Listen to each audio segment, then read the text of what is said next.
이렇게 기록합니다. 같이 읽어볼까요? 시작. 일어나 가서 보니 이디오피아 사람 곧 이디오피아 여왕 간다게의 모든 국고를 맡은 관리인 네시가 예배하러 돌아가는데 수레를 타고 선지자 이사야의 글을 읽더라.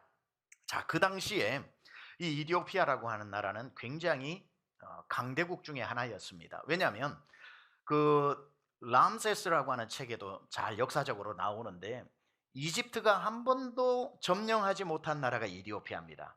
그 사막 때문에 난공불락의 요새가 되는 거죠. 그러다 보니까 외세의 침입이 없고 여러 가지 입지 조건이 좋다 보니까 그 나라가 부국강병해지는 그런 나라입니다.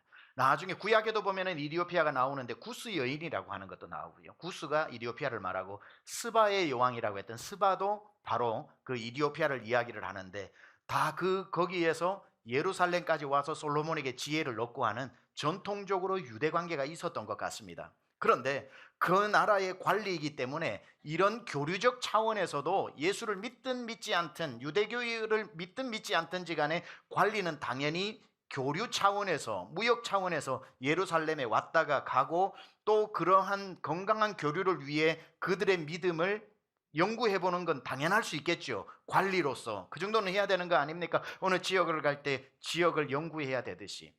또 어떤 이유였는지 모르겠지만 그는 예루살렘으로 올라와 예배를 드리고 다시 자기 나라 이디오피아로 돌아가고 있는 중에 그들에게 예배하면서 그날 회당에서 들었던 얘기인지는 모르겠지만 이사야서 53장을 펴서 읽고 가는데 이사야서 53장을 읽는데 그게 이해가 됩니까? 도살장으로 끌려가는 하나님의 어린 양이 무슨 말인지를 압니까? 저가 채찍에 맞음으로 내가 나았다는 건 무슨 뜻인지 압니까? 몰라요. 고개를 갸우뚱 거리면서 읽고 있지만 이해를 못합니다. 당연히 이해 못합니다. 왜냐하면 성경은 예수 그리스도를 만난 사람이 읽어야 해석이 되기 때문에 예수 그리스도에 대한 증언이 창세기부터 요한계시록까지 이어지기 때문에 예수를 만나지 못한 이 이디오피아 사람이 아무리 이사야 53장을 펴서 읽은들 예수님을 거기에서 발견할 수 없는데 어떻게 이해가 되겠습니까? 그러니 가슴 답답하게 읽기만 읽는데 그때 그의 마음이 누가 좀 나타나가지고 이 구절이 뭔지 설명 좀 했으면 좋겠다라고 생각하던 차에 빌립이라고 하는 사람이 마차 위로 탁 뛰어오르면서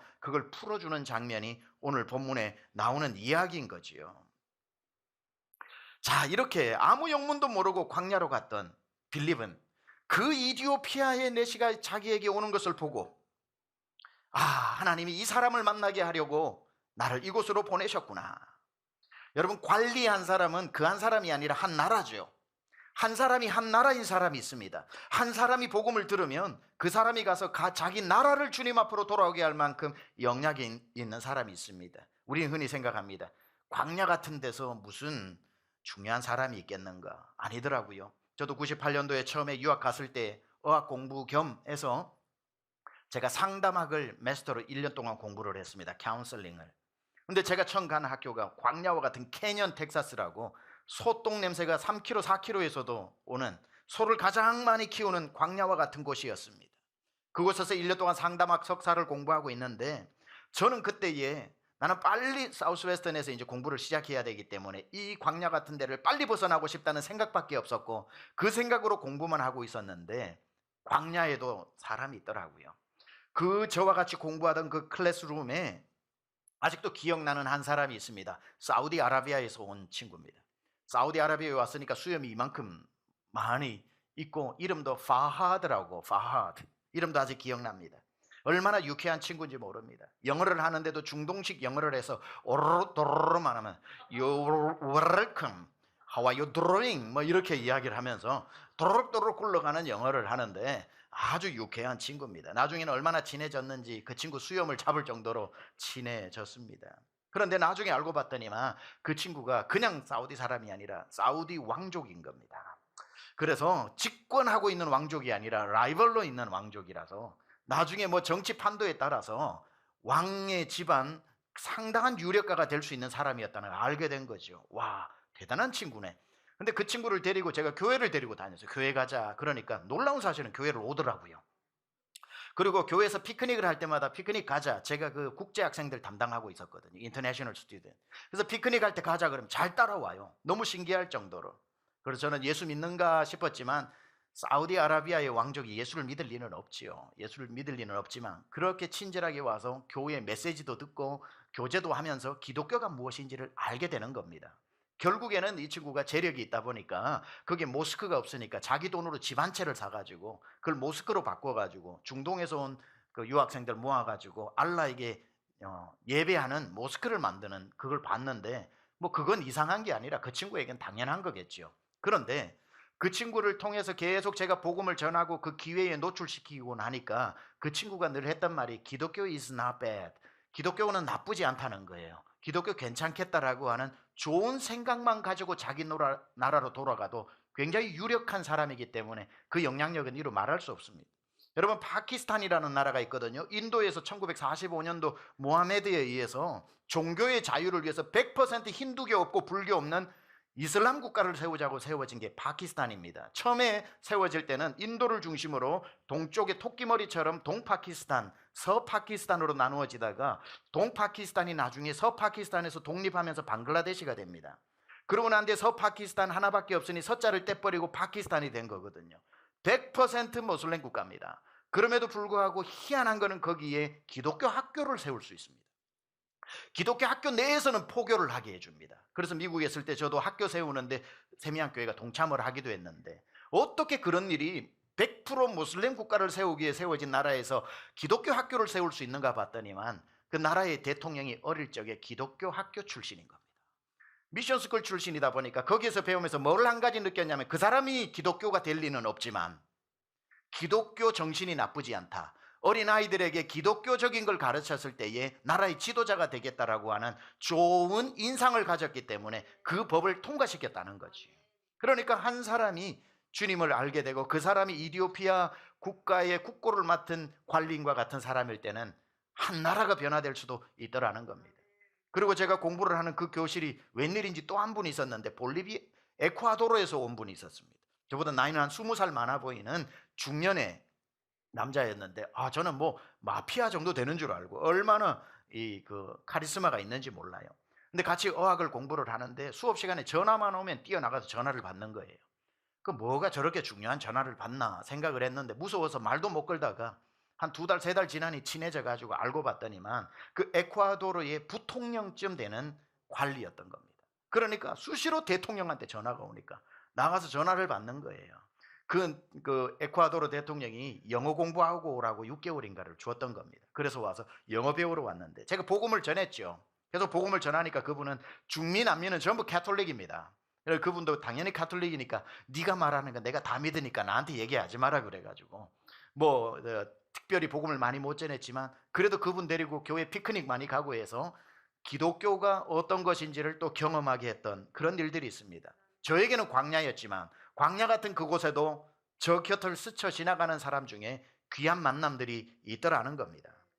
빌립은 갑자기 광야로 내려가라고 했을 때 하나님, 사마리아에 사람이 복음 들을 사람이 이렇게 많은데 왜 이걸 내버려 두고 아무도 없는 스산한 바람만 불어오는 광야라니요, 말도 안 됩니다 하고 내려갔더니만 그곳에서 한 나라쯤 되어지는 사람을 그 길목에서 만나게 하시더라는 겁니다. 만나고 난 뒤에 그의 마차 위로 뛰어 올라가지고 나눈 대화를 보면 30절에서 39절인데 이 배경을 가지고 한번 이 구절을 다시 찬찬히 읽어봅시다. 같이 읽어볼까요? 시작. 빌립이 달려가서 선지자 이사야의 글 읽는 것을 듣고 말하되 읽는 것을 깨닫느냐? 대답하되 지도해 주는 사람이 없으니 어찌 깨달을 수 있느냐 하고 빌립을 청하여 수레에 올라 같이 앉으라 하니라. 읽는 성경 구절은 이것이니 일러스되 그가 도살자에게로 가는 양과 같이 끌려갔고 털 깎는 자 앞에 있는 어린 양이 조용함과 같이 그의 입을 열지 아니하였도다. 그가 굴욕을 당했을 때 공정한 재판도 받지 못하였으니 누가 그의 세대를 말하리요? 그의 생명이 땅에서 빼앗김이로다 하였거늘 그 내시가 빌립에게 말하되 내가 묻노니 선지자가 이 말한 것이 누구를 가리킴이냐? 자기를 가리킴이냐? 타인을 가리킴이냐? 빌립이 입을 열어 이 글에서 시작하여 예수를 가르쳐 복음을 전하니 길 가다가 물 있는 곳에 이르러 그 내시가 말하되 보라, 물이 여기 있으니 내가 침례를 받음에 무슨 거리낌이 있느냐? 이에 명하여 수레를 멈추고 빌립과 내시가 둘 다 물에 내려가 빌립이 침례를 베풀고 둘이 물에서 올라올새 주의 영이 빌립을 이끌어 간지라 내시는 기쁘게 길을 가므로 그를 다시 보지 못하니라. 거기에서 이 이디오피아 내시 국고 관리를 만나서 예수 믿게 되고 예수 믿은 그가 침례를 받게 되고 어떻게 자기 나라로 돌아갔다고요? 기쁘게 돌아간 그가 무슨 일을 했을지는 자명한 일 아닙니까? 가서 복음을 전했겠지요. 사랑하는 여러분, 묻습니다. 여러분에게는 이런 길목이 있습니까? 지나가는 사람을 만나는 길목, 복음을 전하는 길목, 예수님을 전할 수 있는 여러분만의 길목 가지고 계십니까? 오늘 제목이 길목에서 만난 사람이라고 했습니다. 예루살렘으로 왔다가 자기 나라로 돌아가는 그 길목에서 빌립을 만나 예수 믿었던 것처럼 우리 한국은 지금 250만 명의 사람이 한국으로 왔다가 3년이 되고 5년이 되고 10년이 되면 자기 나라로 돌아갑니다. 돌아가기 전에 여러분 만나야 됩니다. 빌립을 만나야 됩니다. 빌립을 만나고 예수 그리스도에 대해서 알고 믿고 침례받고 기쁨으로 그들이 자기 나라로 돌아가게 해야 합니다. 오늘 선교 주간에 우리가 생각해야 할 것은 이 이디오피아 내시만 예루살렘으로 왔다가 자기 나라로 돌아가는 게 아니라 오늘도 수많은 이디오피아 내시와 같은 사람이 한국에 유학생으로 오고 주재원으로 오고 근로자로 왔다가 이곳에서 정한 기한이 다 채워지고 나면 자기 나라로 복음 한 번 못 듣고 가는 사람이 얼마나 많습니까? 복음 못 듣고 그들이 내려가는 그 길목에 여러분만이 기다리는 그 길목에 그 사람을 만나 복음을 전하는 여러분의 길목이 있어야 할 줄 믿습니다. 내려가는 그 길에 이 예배를 드리고 이 4시간 내려가는데 아무리 성경을 읽어도 가슴이 답답하고 이해를 못하겠는데 내려가는 중에 아무도 못 만나고 집에 갈 때까지 아무도 못 만났더라. 만약에 이 한 사람이 예수님을 만나지 못했다면 이디오피아에도 복음이 들어가지 못했겠지요. 그 길목에 빌립이 서 있었기 때문에 그 마차 위에 뛰어오를 수 있었고 그가 읽는 성경을 풀어 해석할 수 있었고 예수 그리스도를 전하여 믿게 하고 침례주고 기쁜 마음으로 자기 동네로 돌아가 복음을 전하는 사람이 될 수 있었겠지요. 그래서 지나가는 길목은 너무나도 중요합니다. 우리나라에 와서 250만 명, 얼마 전까지만 해도 220만 명이었는데 벌써 30만 명이 늘었습니다. 250만 명의 근로자들이 이 땅에 와서 정말 안 좋은 취급받고 들리는 소리는 이 새끼 저 새끼 소리만 듣다가 마음의 원한을 품고 돌아갔다면 그 사람들에게 어찌 복음이 들어갈 수 있겠습니까? 여러분이 일주일 살아가면서 우리 한국 사람, 이 모래에 있는 사람들에게도 친절하고 여러분 직장에 있는 사람에게도 친절해야 하지만 선교적 사명을 가지고 이 땅에 왔다 자기 나라로 돌아가는 사람에게 예수 그리스도의 이름으로 친절을 베푸시기 바랍니다. 그 사람을 한 나라를 일으킬 이디오피아 관리라고 생각하세요. 내가 만나는 저 외국인, 식당 일을 하시는 분이면 만약에 외국인이 앉아 있으면 만두 한 쪽을 더 줘도 더 주면서 친절을 베푸세요. 그들이 돌아가서 그 자기 나라를 변화시킬 수 있는 사람이 되지 않겠습니까? 그 예수 믿는 한 사람이, 예수 믿게 된 사람, 예수 믿든지 아니면 기독교는 참 좋은 거야 라는 생각을 가지고 돌아간 사람은 선교의 큰 자원이 되는 거고, 여기에서 예수 믿는 사람에게 아픔을 경험하고 간 사람은 그곳에 가서 선교사들이 선교하는데 큰 방해꾼이 됩니다. 여기에 와서 작은 사업이라도 하시는 분, 큰 사업이라도 하시는 분들 다 외국인들 알아요. 우리 사장님 책상 위에 성경책 있어. 벽에 십자가도 있어요. 근데 나빠. 나 교회 안 갈 거야. 성경책 봤어. 십자가 봤어. 성경 읽고 십자가 거는 사람 나빠. 나 절대로 안 갈 거야. 우리나라에서나 근로자로 오지. 돈 벌러 온 사람 돈 벌어서 가면 부자 됩니다. 유학생은 가면은 다 교수가 되고 높은 자리로 갑니다. 주재원은 더 큰 업적을 이루고 돌아가면 높은 자리로 올라갑니다. 그러고 올라가서 그 힘 가지고 선교사들 방해해 보세요.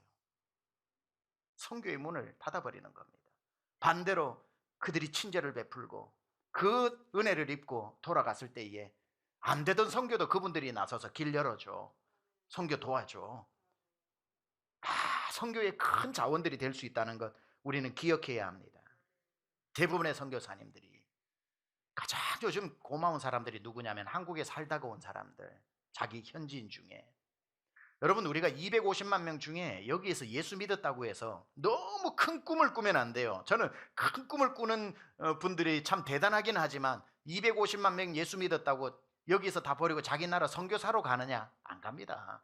다 그냥 돌아가서 자기 일상을 사는 거예요. 그런데 선교사로 가는 사람은 250만 명 중에 1% 250명도 안 될 겁니다.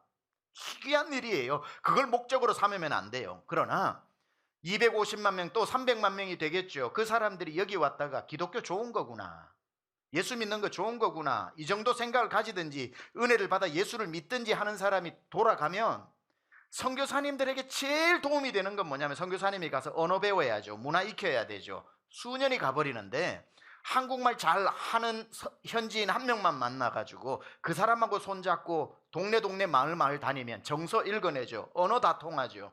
얼마나 선교에 큰 자원이 되는지 모릅니다. 그 사람은 선교사가 된 건 아니지만 자기 직장을 가지고 있지만 선교의 동력자가 되어주더라는 거예요. 어떤 사람의 선교 동력자가 되냐면 한국에 왔다가 사랑의 빚을 진 사람, 교회의 사랑을 받은 사람, 예수를 믿든 안 믿든 그런 한 사람이 엄청난 선교사가 안 되어도 선교의 도우미가 되더라는 거지요. 어떻게 이 금쪽같이 귀한 이 길목에서 이분들을 놓칠 수 있겠습니까? 이분들만 잘 우리가 섬기게 되면 수많은 선교사님들을 돕는 보조 선교사로 우리가 파송해 줄 수 있다는 겁니다. 우리는 그런 차원에서 매달 30명의 길목의 사람을 환대하고 돕고 있습니다. 포천시에서 외국인 근로자 30명씩 매달 30명씩 그렇게 찾아주면 그 분들은 일 마치고 자기 나라로 돌아갈 분들입니다.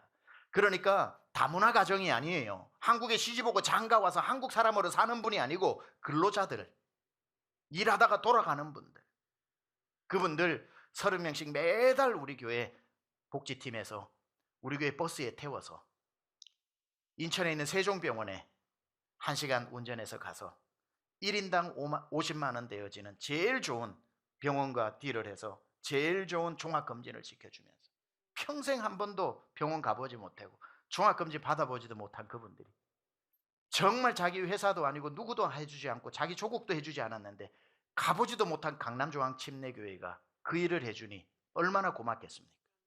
예수 믿을 수도 있어요, 안 믿을 수 있어요. 그러나 그분들이 자기 나라로 돌아갔을 때 복음의 핍박자가 되지는 않습니다. 복음의 조력자가 되는 거예요. 그래서 싣고 갔다가 싣고 오는 그걸 우리는 복음버스라고 해서 타서 갈 때부터 그 안에 텔레비전에 복음이 나오는 메시지가 계속 나옵니다. 자기들의 언어로, 자기들의 글로 1시간 동안 가면서 보고 1시간 동안 오면서 보면서 그 텔레비전이 빌립이 되어주는 것이요.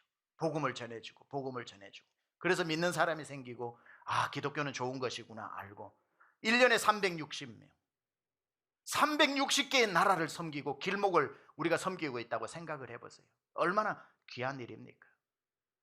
그곳에 직접 가서 우리 복지팀이 돕기도 하지만 여러분 마음에 관심이 있다면 여러분만의 길목이 나는 저 일을 나의 길목으로 삼아야 되겠다 싶은 분들은 한 달에 30개씩 선물을 만들어서 복지팀한테 전달해 주라고 줘도 여러분은 그 길목에서 함께 서 있는 사람이 될 수 있는 겁니다. 우리 교회 치과 의사이신 성도님은 그 외국인 근로자 한 명, 한 달에 한 명씩 치과 불러와서 그 임플란트가 되든 뭐가 되든 이빨 치료를 다 해주는 겁니다. 누워있는 그 사람에게 그 우리 교회 성도님은 그 사람이 이디오피아 사람이고 자기가 빌립이 되는 거지요. 그 치과 병원이 자기의 길목이 되는 겁니다.